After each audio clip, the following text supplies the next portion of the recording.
Hi everyone, how are we? I know a lot of you have been rather stressed today because Turnitin has been down, and as usual, it goes down as soon as we're trying to put assignments in. So don't stress. If you ever get worried about these assignments, like it might happen with the portfolios as well, um, email me with it attached so I know that I've got it, and then maybe a screenshot with the date and what has happened with Turnitin so I remember. And then just upload it as soon as you can because Turnitin and Canvas has been having quite a few glitches lately. So all we can do is our best, and you won't lose marks if you do it that way. And we won't be taking marks off until Turnitin is back up and running again anyway, because obviously you can't get it in. So, yeah, don't stress. Don't ever get yourself into a total panic about it. Just email me. I'm here all the time and I will help you out with that problem. It has been good to see that everybody has been getting their units of work in. I had a little look at the ones that came in early, and there were some brilliant units of work. And I know that some of them are going to be fabulous because I've spoken to your mentor teachers about you developing them. So I am really, really looking forward to marking this assignment. So after this, most of you have finished your placement. We've still got a few people going and finishing, and some people only up to their middle this week. So they're going to have a lot of work ahead of them. If they post on the discussion board, can everybody watch out for them and help them out?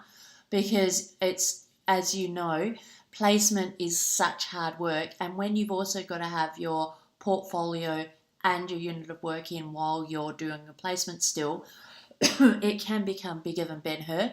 So if you see people there trying to get some support, just help them as much as they can, because we have a lot of very time poor people in here at the moment. And portfolios, we've had some, that's what we're up to now, and I love portfolios. Portfolios are brilliant because not only are they an assessment piece, they're a constant ongoing professional reflection, so you can keep updating them and reflecting and using them as a way of demonstrating that you're developing your professional skills. And when you are registered, these portfolios are used because you put in all the professional development you do in each area. They are used for re-registration purposes. So they are really, really handy to keep building up now and get sorted now. Also, they're fantastic for getting jobs. So having this sort of portfolio gives you a way of demonstrating that you have achieved all the focus areas of the standards, the graduate standards. And then when you apply for jobs, having something like this to show is really impressive to principals. And it's one of the main reasons Swinburne Online and Swinburne are doing the portfolios is for your future employment prospects as well as registration and everything else. So it's a really, really important document you're creating here, and it's a wonderful resource to have. It's not just a normal everyday assignment that no one's ever going to look at again. You're going to be using this in your final placement and building on it further, because in your final placement you have to address all the focus areas. So these are the ones you've addressed so far. If you keep these update and looking good, then you only have to add on the final ones that you put in afterwards. And yeah, so it's really important that you put some effort into this. Sarah was asking about how creative you can be and if there's a set font. There is no set font. There is no set layout. We want you to individualize them and make them your own, because this is your professional portfolio. It's not my professional portfolio. It's not Swinburne's professional portfolio. This is your professional portfolio, and it needs to reflect your personality and you as a teacher. So if you're a very organised person and that is the way you want to have your portfolio portraying you, then go for that. If you're a very creative person and that is the way you want your portfolio portraying you, go for that. It's your personality and it's your own individual portfolio that's going to be used for your own purposes in the future. So it's very important that you're making it feel like you. Have that personality and maybe that little bit zing about it, because we've got some amazing people in here. Speaking of the amazing people, I've just got to How come things always disappear on my computer when I'm looking for them? So annoying. I've just got to say, oh, I can't see it now. I'll go without having a look at it. Alex, that little magazine newspaper you made with your class, I think they were year threes, was absolutely amazing. I don't know how you did that in 4 weeks. For those of you not in Alex's group, I might ask Alex, can you respond to this video and just let me know if I can share it with the other group? Alex produced a whole magazine with everything in it, all really, really professional looking, in her 4 weeks on placement. And it was absolutely fantastic. Liz has done some wonderful Charleston dancing. Unfortunately, we couldn't see the feet. Would have been fabulous to see the feet. But the video is great. And she's got, I think it was year 6 for memory, Liz, group of children.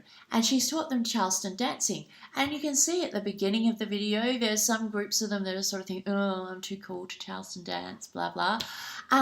But by the end, they are all so involved in it, like, because you can't see the feet, you can see their faces.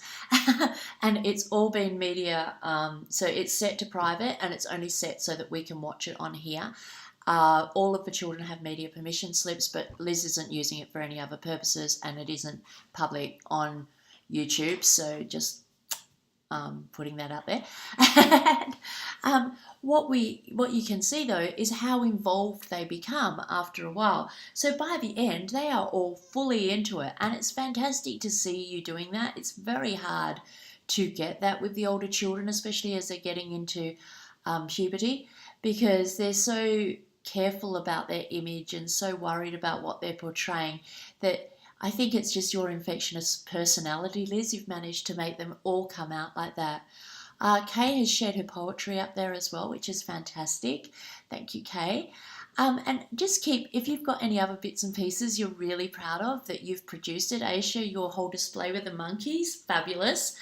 Pop them up there because it's really good for other people. You've still got another placement to go, and people get ideas from looking at this. And some of these ideas are fantastic, and you must be so proud of yourself as well. I know I've read so many brilliant reports about how wonderful you've been on placement. So, yeah, get out there and show everybody what you've been up to. It's really good, and I'm really looking forward to seeing the portfolios because I know there's going to be so much more of that in there. So, yeah, I think that's about it for this week. Keep going. I'll keep checking the board every day at the moment while you're doing the portfolios, although I think most people seem to have that pretty much under control. If you need me at all, let me know. I'm still going through some reports, and we've still got reports coming in, and I'm still chasing up reports. So, yeah, if I get in touch with you or I get in touch with your mentor teacher, I will keep you in the loop and make sure we've got that up there. Make sure you've got something for me to load the reports in. I think that's about it for now. Well done, everybody. We're almost at the end. I am really proud of what we've achieved. It's so hard to believe that we're up to week 10 already, and the amount we've done in that time since we started is just phenomenal. So, yeah, great big round of applause. Oh, round. There we go. All right. Have a great week, and I will chat to you soon. Bye.